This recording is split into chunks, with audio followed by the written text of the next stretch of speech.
আমি মনে করি চিকিৎসকরা জাতির অভিভাবকের দায়িত্ব পালন করতে পারেন।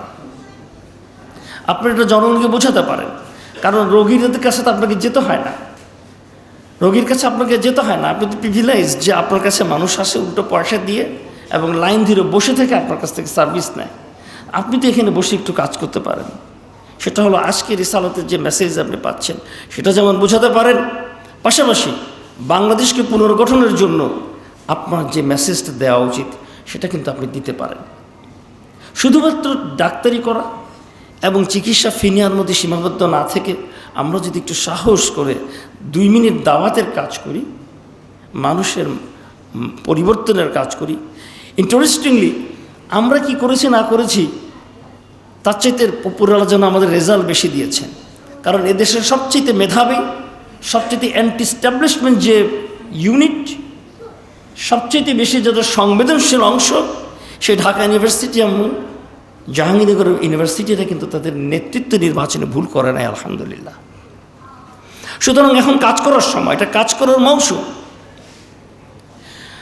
আমাদেরকে যদি আমি লিয়াকুমের নাস্তের কথা বলি, তাহলে একটি দুর্নীতিমুক্ত, একটি সন্ত্রাসমুক্ত, একটি দখলদারিত্ব মুক্ত, একটি চাঁদাবাজ মুক্ত সমাজ প্রতিষ্ঠার কথা বলতে হবে। সেই কাজটা করার জন্য আমাদের সকলকেই উদ্যোগী হওয়া উচিত। সেক্ষেত্রে আমি বলবো যে আমাদের নিজেদেরও কিছু জিনিস আমাদের চিন্তা করা উচিত। আপনি যদি একজন ভালো প্র্যাকটিশনার হন, একজন ভালো চিকিৎসক হন, আপনি একজন ভালো দায়ী হতে পারবেন। সেটা হওয়ার জন্য আপনাকে আপনার নলেজ, আপনার অ্যাটিটিউড, আপনার প্র্যাকটিস এবং আপনার এক্সপ্রেশন অ্যান্ড ইউর রিসেপশন, এই সবগুলো জায়গায় আপনাকে ইসলামীকরণ করতে হবে। সবগুলো জায়গায় আপনাকে আপ টু দ্য মার্ক হতে হবে। সব জায়গায় আপনাকে যথাযথ হতে হবে। এই কাজটা যদি আমরা করতে পারি, আমরা যদি আমাদের এই কয়টা সেক্টরে নিজেদেরকে তৈরি করতে পারি, তাহলে আপনি একজন ভালো চিকিৎসকও হবেন, একজন ভালো দায়ীও হবেন। এবং তখন আপনি রসুলের উম্মত হিসেবে আপনি আপনার ভূমিকাটা ভালো রাখতে পারবেন। আমাদের উচিত আমাদের রোগীদেরকে সময় দেওয়া। এটা যদি আপনি একাডেমিক পারপাস থেকে বলেন, ক্লিনিক্যাল পারপাসে বলেন এবং দায়ী হিসাবে বলেন, আপনাকে একটু সময় দিতে হবে। আমাদের সমস্যা কি জানেন? আমাদের সমস্যা হলো আমাদের গর্ব আর অহংকার। আমি জানি আমার কথাগুলো চিকিৎসক ভাই বোনরা কষ্ট পাবে, কিন্তু আমরা আমাদের এই পরিণত বয়সে যদি এই কথাগুলো না বলি, আমরা উপরের কাছে দায়ী থেকে যাব। আমাদের প্রধান সমস্যা গর্ব। আমরা মনে করি আমরা ক্রিম অফ দ্য সোসাইটি, আমরা মনে করি আমরা খুবই মেধাবী। একথা সত্য, আবার একথা অসত্য, কারণ আমাদের চেয়ে তো ভালো মেধাবী লোকেরা তো আছে। মেডিকেলে চান্স পায়নি বলে সে মেধাবী না, তা তো না। সুতরাং এই জায়গা থেকে বের হয়ে আসতে হবে। বের হয়ে এসে তখন আপনি কিন্তু সময় দিতে চাইবেন। আর আপনি যদি মনে করেন আপনি একটা ভিন্ন ক্লাসে, তখন আপনি ডি ক্লাস হতে চাইবেন না। আপনি জনগণের কষ্ট দুঃখটা ধারণ করতে পারবেন না। আপনাকে ডি ক্লাস হতে হবে, শ্রেণীচ্যুত হতে হবে। অনেক প্রশ্ন চলে আসছে, বক্তৃতা করার তো সুযোগ নেই, গেলে দেখতেছি। আমি যে পরামর্শগুলো দিতে চাই সেটা হলো, দেখুন আমাদের অনেক সমস্যা, আমি একটা শুধু বলেছি। আর আমি সাজেস্ট করব যে আসুন আমরা সিরাতকে বুঝতে হলে, এ কথাটাও আমাদের কোনো একজন আলোচক বলেছে যে সিরাত বুঝতে গেলে কোরআনকে সাথে নিয়ে বুঝতে হয়। এটা কিন্তু এক ধরনের ডিসকাশনস এরকম আছে, বহু সিরাত আছে যে কোরআনের আয়াত নিয়ে এসছে, এই আয়াত কখন নাজিল হয়েছে, কেন নাজিল হয়েছে, এই সময় রসুলের জীবন কেমন ছিল, প্রাসঙ্গিকতা আলোচনা হয়েছে। এ ধরনের সিরাতও আছে। তো আপনাকে কোরআন সাথে নিয়েই সিরাত বুঝতে হবে। সেজন্য আমি অনুরোধ করব, গভীর ভালোবাসা আর নিবিড় অনুসন্ধিৎসার সাথে কোরআন অধ্যয়ন করা। প্লিজ সওয়াবের নিয়তে কোরআন, শুধু সওয়াবের নিয়তে কোরআন পড়বেন না। ডেফিনেটলি কোরআন পড়লে আপনার সওয়াব হবে, কিন্তু এইটাই শুধু যেন লক্ষ্য না থাকে, বরং আপনি একটু রিসার্চ ওরিয়েন্টেড পড়াশোনা করুন। আপনি একটা ডায়েরি নেন, প্রতিদিন কোরআন পড়বেন, কি উত্তর পাচ্ছেন, কি প্রশ্ন হচ্ছে, আপনার মনে কী প্রশ্ন থাকছে, এই আয়াতগুলো কোন প্রসঙ্গে, কোরআনের আপনি যতটুকু 1 রুকু পড়েছেন, 2 রুকু পড়েছেন, ওখানে কি ডিসকাশনস হয়েছে, সেই হেডিং, এভাবে হেডিং সাজিয়ে সাজিয়ে আপনি আপনার আয়াতগুলো সমৃদ্ধ করেন, হেডিংয়ের আন্ডারে আয়াতগুলো আনেন।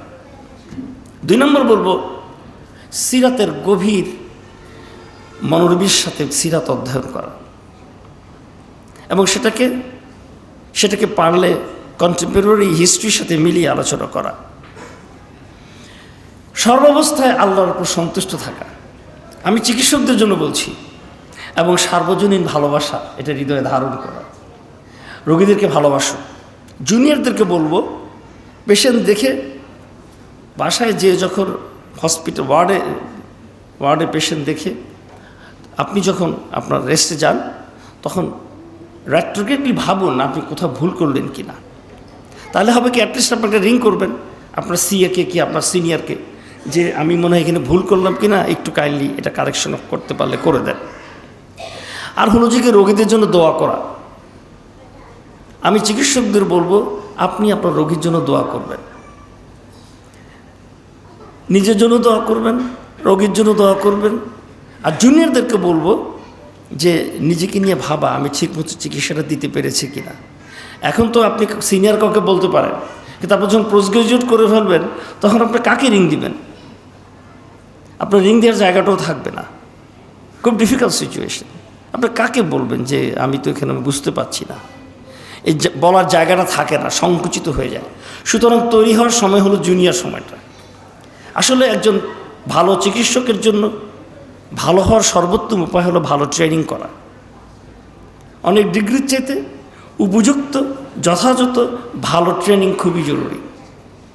এই সব কিছুই সম্ভব যদি আপনি আপনার রোগীকে এবং মানুষকে ভালোবাসেন। আমি আমার নিজস্ব আলোচনা এখানে শেষ করছি। এখানে কিছু প্রশ্ন এসছে, আমি উত্তর দিই। তার আগে আমি একটু বলে রাখি, এত কষ্ট করে আপনারা এই আয়োজনটা করেছেন, আমার আলহামদুলিল্লাহ আই এম গেটিং এটা, যে আমি খুবই ভালো বোধ করছি যে আপনারা এত রাতেও এই ওয়ার্কিং ডেতেও এতজন উপস্থিত আছেন। আমি জানি না আমাদের স্ক্রিনের ওই পাশে আমার বোনেরা এবং আমাদের কন্যারা কতজন আছে। হোপফুলি ওখানে সংখ্যাটাও বেশি। আমি আপনাদের শুকরিয়া জ্ঞাপন করছি এবং আয়োজকদের জন্য দোয়া করছি, আল্লাহ পাক তাদেরকে জন্য উপযুক্ত যা দিন, কারণ কষ্টবিহীন কোনো ফলাফল আসে না। আমার কাছে যে প্রশ্নগুলো এসছে, সেকেন্ড কথা হলো, এই প্রোগ্রামের পর যারা এক্সিকিউটিভ কমিটিতে আছেন তারা মেহরবানি করে আমাকে 15 মিনিট সময় দেবেন। আমি এটা বলবো না 5 মিনিট দিবেন, 5 মিনিটে কিছু হয় না, অ্যাটলিস্ট 15 মিনিটস। আমি কিছু কোশ্চেন থাকবে আমার, আমি সেগুলো জেনে যেতে চাই। তা না হলে এই ধরনের সফর এগুলো কোনো অর্গানাইজেশনাল ওয়ার্কআপে কোনো কাজে আসে না। জামাত ইসলামী বাংলাদেশের মূল লক্ষ্য কি আধুনিক গণতান্ত্রিক রাষ্ট্র প্রতিষ্ঠা নাকি একটি পরিপূর্ণ ইসলামী রাষ্ট্র প্রতিষ্ঠা? দয়া করে ব্যাখ্যা করবেন। তাইলে তো কথা বলতে হয়, কোরআনের প্রথম আসছে তাহারাতের কথা। এখন যদি আপনি বলেন যে সূরা মুজাম্মিল মুদ্দাসির যে তাহারাতের কথা বলছে, তাহলে কি কোরআনের উদ্দেশ্য ছিল তাহারাত অর্জন করা? তা তো না। রাসূল আকরাম সাল্লাল্লাহু আলাইহি সাল্লাম সুদ নির্মূল করেছেন, তার আগে মদ নির্মূল করেছেন। সেটা তো প্রথম দিকে করেন নাই, সেটা করেছেন যে মাদানী যুগের 2য় বৎসরে। যে রাসূল আকরাম সাল্লাল্লাহু আলাইহি সাল্লাম আল্লাহ পাক তার বান্দাদের জন্য সুদ হারাম করেছেন একদম নবম হিজরিতে। যে তা মাঝখানে তো 21টা বছর পার হয়ে গেছে। এখন 21 বছর আগের আয়াত দিয়ে যদি আপনি বলেন যে আপনার উদ্দেশ্য কি খালি কাপড় চোপড় পরিষ্কার করা, নাকি আর কিছু উদ্দেশ্য আছে, এটা সেরকম একটা প্রশ্ন। You must follow the chronology, you must follow the chronology.